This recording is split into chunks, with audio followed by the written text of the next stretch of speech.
पुण्यातील विषारी दारू प्रकरणासंदर्भातले अपडेट आहे। दारू विक्रेता आरोपी विरखाच्या घरावर बुलडोजर चालणार आहे। आरोपी विरखाचं पिंपरी चिंचवडमधलं घर अनधिकृत आहे। महापालिकेकडून 24 तासांमध्ये घर पाडण्यासाठी नोटीस पाठवण्यात आली आहे, अन्यथा महापालिका बांधकामावर बुलडोजर चालवणार आहे। आरोपी विरका सिंग याचं घर जे आहे ते पाडणार आहे। त्यासाठी आपण पाहिलं तर पोलीस जे आहेत आता या ठिकाणी दाखल झालेले आहेत। आपण पाहू शकतो की काही वेळानंतर हे घर जे आहे ते पोलीस असतील, पोलीस बंदोबस्तामध्ये जे आहे ते हे नेस्तनाबूत करतील। त्यानंतर हे जागा जी आहे ती मोकळी होईल। आपण पाहिलं तर अवैध दारू जी आहे ती विक्री या ठिकाणाहून होत होती। आपण पाहतोय पोलीस जे आहे ते आता घटनास्थळी आले आहेत।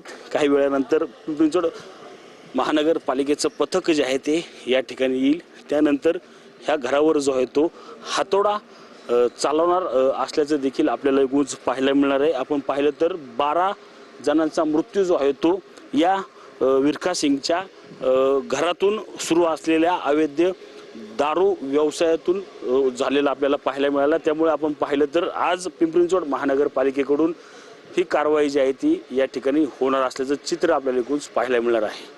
कॅमेरामन अभिजित पिसे सह मी रंजित जाधव, TV9 मराठी, पिंपरी चिंचवड।